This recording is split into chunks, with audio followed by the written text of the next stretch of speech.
Pete. I'm sorry, man. I didn't mean to. It's okay. We got this. Just need to contain it before...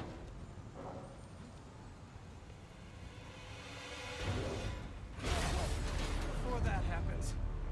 Rhino! Hello, tiny spiders.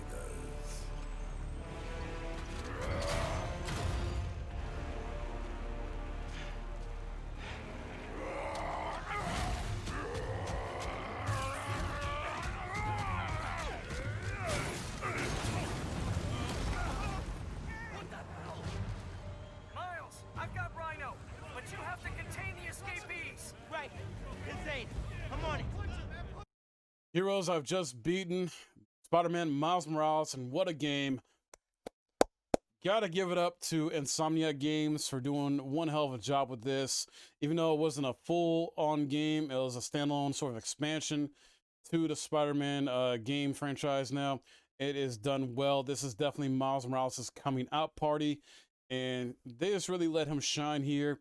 You really, I feel like they definitely let you fall in love with this character in a sense. I really like his character. I already liked this character before, and that's before even Spider-Man Into the Spider-Verse, because I'm into the comic books and the lore and everything like that. They couldn't have picked a better voice actor, I feel like, for Miles Morales as well too.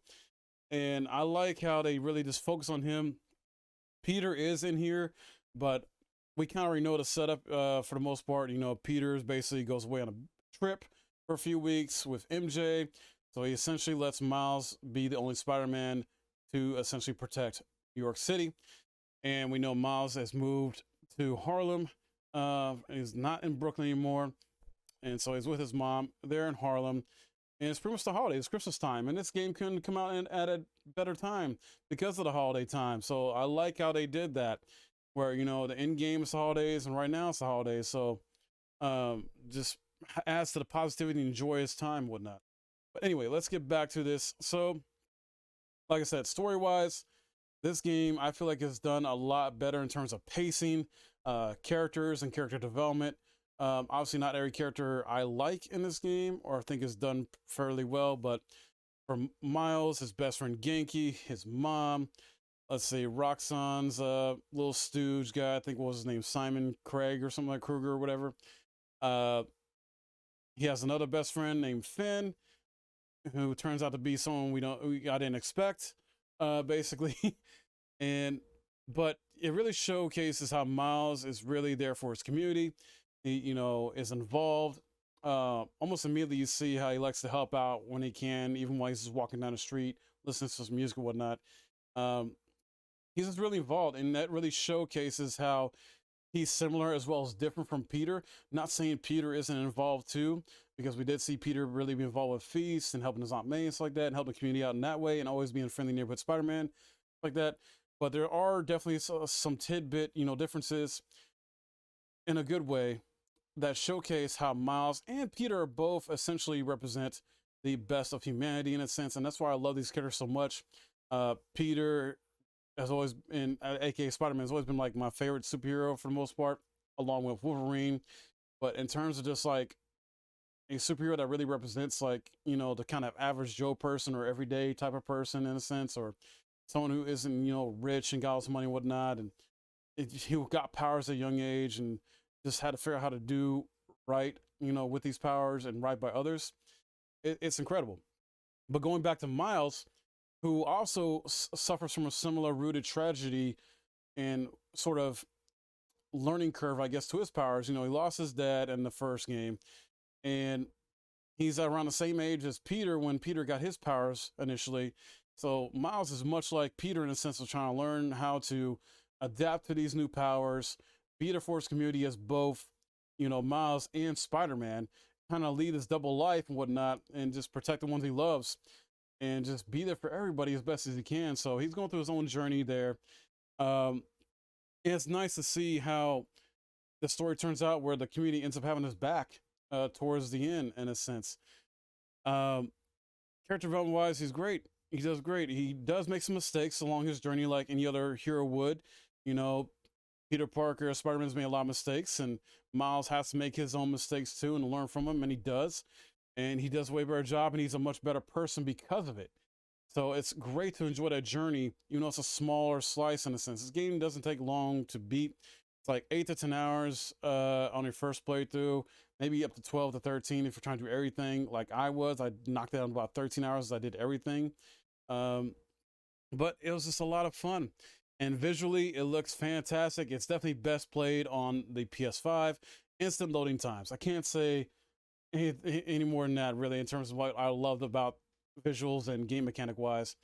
The instant load times, playing this on performance mode. There is a fidelity mode, but I prefer the performance mode with that 60 FPS feel and look.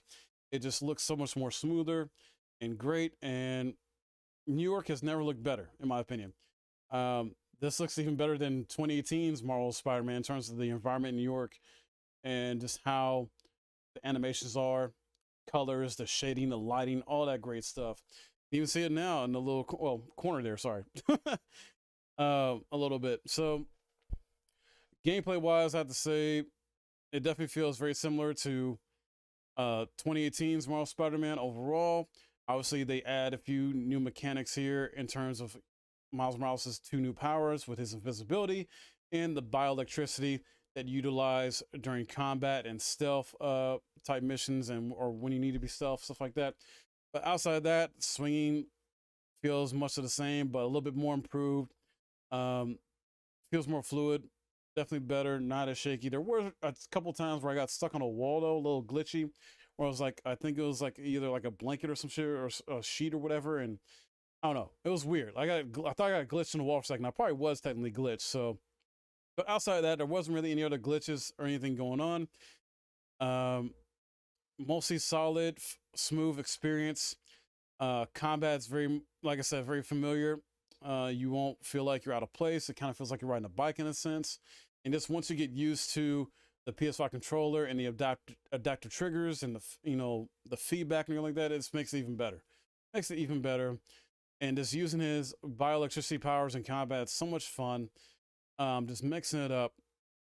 And I don't know what else I can say about that. The gadgets. Oh, the gadgets. I can say that gadgets are definitely less this time. It's like only 4 you upgrade, but man, less is kind of more with that, in that sense. So the skill tree is pretty solid too. Didn't mind too much of the same from 2018's Marvel Spider-Man. Like I said, 4 gadgets was fine. Definitely felt better to manage, and I hope they kind of go that route with the sequel. Like, don't give us too many gadgets. 'Cause I felt like in 2018's Marvel Spider-Man, there was just a lot of gadgets, and there's only certain ones I end up really using and sticking with, and the rest I just didn't really mess with. So I kind of hope they balance that out in Spider-Man 2, where it's like maybe 4 to 6 for each Miles, Miles and Peter to use. So yeah, pretty much. That's all I really had about that.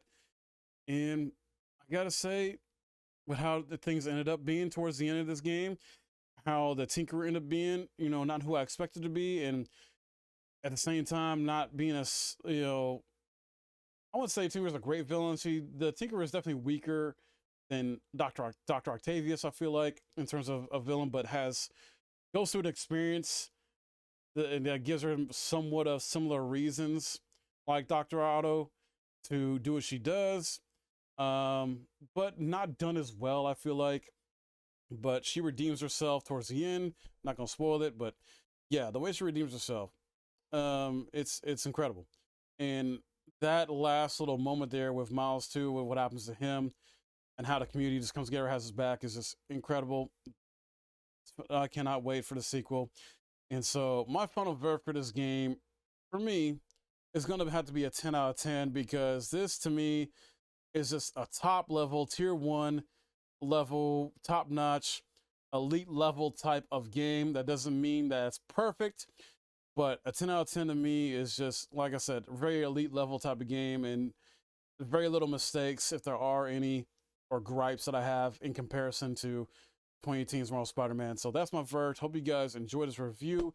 Please drop a like, comment below what your thoughts are on this, and I hope you enjoyed. Thanks for watching. I love it. and then Peter's back. Man, I still can't get over that suit. So cool. Gotta be me. Yeah, you do. Go time? Go time.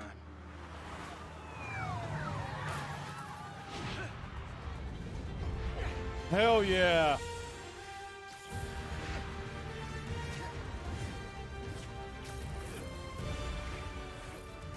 Oh, that's so cool. Yes. Hey heroes, hope you enjoyed this video, and if you did, please smash that like button. If you're new here, please subscribe as well, and if you're already subscribed, well, hit the notification bell so you don't miss any of my content. That's usually the best way to keep up with my YouTube videos, and I upload almost daily. But if you want to catch me live, I stream on Twitch Tuesday through Friday evenings at 6 p.m. Eastern and Saturdays at 12 p.m. Eastern. Link in the description below. But in the meantime, you can check out these videos that popped up right here, and I'll see you next time. Thanks for watching.